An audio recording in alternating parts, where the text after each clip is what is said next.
नमस्कार। BA second year, theory paper second, unit third, subject music. Topic है पंडित वैकुंठ मक्खी के 72 मेलों का विस्तृत अध्ययन। तो सबसे पहले मेल व्याख्या, मेल शब्द कहाँ से इस्तेमाल हुआ उसके बारे में थोड़ा जानेंगे। तो 15वीं शताब्दी में,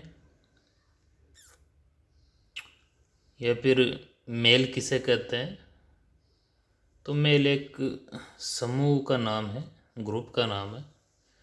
जैसे बहुत सारी बिखरी हुई वस्तुओं को उनकी प्रकृति के हिसाब से अलग अलग जगह हम उनका ग्रुप बनाते इकट्ठा करके, और उन ग्रुपों को नाम दे देते हैं। वैसे बहुत सारे प्रचलित रागों को मेलों के अंतर्गत वर्गीकृत किया गया है। मेलों को ठाट कहते हैं, उत्तरी संगीत पद्धति में इसको ठाट कहते हैं, और दक्षिण में मेल कहते हैं। मेल संस्कृत का शब्द है। तो इन मेलों के अंतर्गत जो अनेक प्रचलित रागों को उनकी प्रकृति के हिसाब से उनके अलग अलग ग्रुप बनाए जाते हैं। तो उन ग्रुप और समूह को मेले ठाट कहते हैं, जिनके अलग अलग नाम दिए जाते हैं। तो मेले ठाट का प्रारंभ कहाँ से होता है, तो इसका प्रारंभ देखते हैं कि 15वीं शताब्दी के अंतिम काल में राग तरंगिणी के लेखक लोचन कवि ने रागों के वर्गीकरण की परंपरा ग्राम और मूर्छना प्रणाली का परिमार्जन करके मेल तथा ठाट को सामने रखा। आपको पहले ही बताया जा चुका है कि रागों का कितने प्रकार से वर्गीकरण किया गया था। पहले राग रागिनी के हिसाब से किया गया था, ग्राम मूर्छना के हिसाब से वर्गीकरण हुए थे। तो उसी के समकक्ष बाद में मेल अथवा ठाट को सामने रखा था पंडित लोचन ने। तो उन्होंने सब बखेड़ों को समाप्त करके 12 ठाट या मेल कायम किए। अर्थात बहुत सारे ठाट बन सकते हैं, ग्रुप बन सकते हैं, लेकिन उन्होंने उपयोगी 12 ठाट माने। फिर उसके बाद 17वीं शताब्दी में ठाटों के अंतर्गत रागों का वर्गीकरण प्रचार में आ गया। अर्थात जो उन्होंने मेल ठाट को सामने रखा था आम जीवन के सामने, विद्वानों के सामने, तो उन्होंने 17वीं शताब्दी तक इसको अपनाना शुरू कर दिया था। जो उस समय के ग्रंथ संगीत पारिजात जो अहुबल जी का लिखा हुआ है, और राग विभो जो सोमनाथ जी का ग्रंथ है, उससे स्पष्ट होता है कि 17वीं शताब्दी के अंत तक ठाट व मेलों के अंतर्गत रागों का वर्गीकरण प्रारंभ हो चुका था। इसी काल में श्रीनिवास ने जो राग तत्व विबोध, श्रीनिवास का ग्रंथ है राग तत्व विबोध में मेल की परिभाषा करते हुए बताया कि राग की उत्पत्ति ठाट से होती है, और ठाट के 3 रूप हो सकते हैं, ओढ़व, षाढ़व और संपूर्ण। ये उस टाइम के उनकी विचार थे।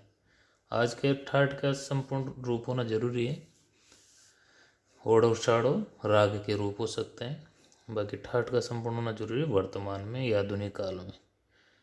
फिर उसके पश्चात 17वीं शताब्दी के अंत तक ठाटों की संख्या में विशेष मतभेद रहा।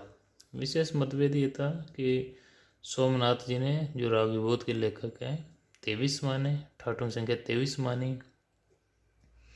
स्वर मिल कलानिधि जिनके लेकर रामामात्य हैं, उन्होंने 20 मानी। और चतुर्दंडी प्रकाशिका पंडित वैकुंठ मुखी जिन्होंने ठाटों की संख्या 19 मानी उपयोगी। अब आते हैं पंडित वैकुंठ मुखी। तो पंडित वैकुंठ मुखी दक्षिण भारत के प्रसिद्ध ग्रंथकार और संगीतकार हुए, जो संस्कृत भाषा के प्रकांड विद्वान हुए। दक्षिण भारतीय संगीत पद्धति को व्यवस्थित करने का श्रेय इन्हीं को जाता है। तो इन्होंने अपने संस्कृत में लिखित ग्रंथ चतुर्दंडी प्रकाशिका में मेलों की संख्या 72 मानी। तो कुल मेलों की संख्या 72 मानी है, तथा जन्य जनक रागों की संख्या 48 मानी है। तो इन 72 मेलों अर्थात ठाटों से उन्होंने काम चलाने के लिए 19 मेलों को चुना गया।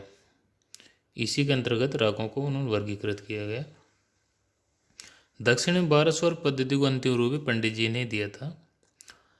तो 12 स्वरों में जिन 5 विक्री स्वरों को उन्होंने लिया वे साधारण, गांधार, अंतर्गांधार, वराली, मध्यम, कैसिक निषाद और काकली निषाद है।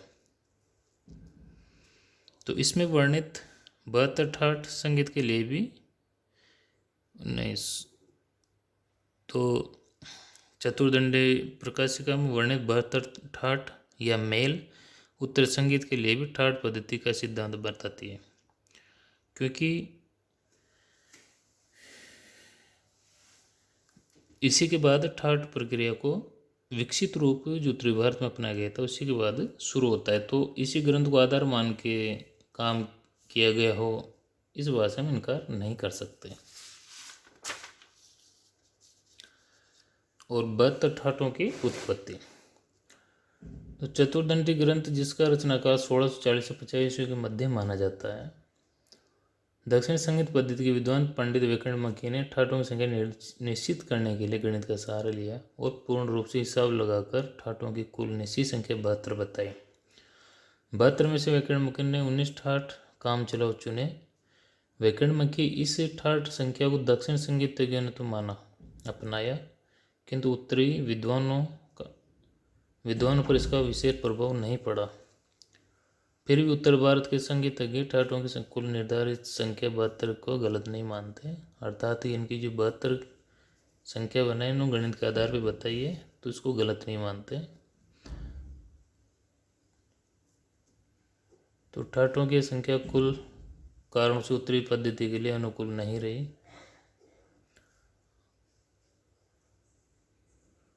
अतः आधुनिक काल के विद्वान संगीताचार्य पंडित विष्णु नारायण भातखंडे ने उक्त 72 ठाटों में से केवल 10 ठाटों को चुनकर समस्त प्रचलित रागों का वर्गीकरण किया। तो पंडित विष्णु नारायण भातखंडे जी जो उत्तरी संगीत के प्रसिद्ध विद्वान, ग्रंथकार, संगीतकार हुए, उन्होंने इन 72 ठाटों में से केवल 10 ठाटों को चुनकर और उस समय की प्रचलित या अभी तक की वर्तमान प्रचलित समस्त रागों को 10 ठाटों के अंतर्गत वर्गीकृत किया, जिसे उत्तर भारतीय संगीत विद्यार्थियों ने अपनाकर राग रागिनी की प्राचीन पद्धति से, क्योंकि इससे पहले प्राचीन राग रागिनी पद्धति से हिसाब से वर्गीकृत किया जाता था, उसी हिसाब से रागों को सिखाया जाता था, तो उस राग रागिनी पद्धति से अपना पीछा छुड़ाया। इस प्रकार लोचन कवि से आरंभ होकर यह ठाट पद्धति चक्कर काटते हुए श्री भातखंडे जी के समय में आकर वैधानिक रूप से स्थिर हो गई। तो ये इस वीडियो में इतना है। अगले वीडियो में हम ठाट की व्याख्या करेंगे, पंडित भातखंडे जी के 10 ठाटों के बारे में भी चर्चा करेंगे और 10 ठाट और 72 ठाटों की उत्पत्ति का सिद्धांत भी, 72 ठाटों की उत्पत्ति का सिद्धांत भी अगले वीडियो में बताया जाएगा। धन्यवाद।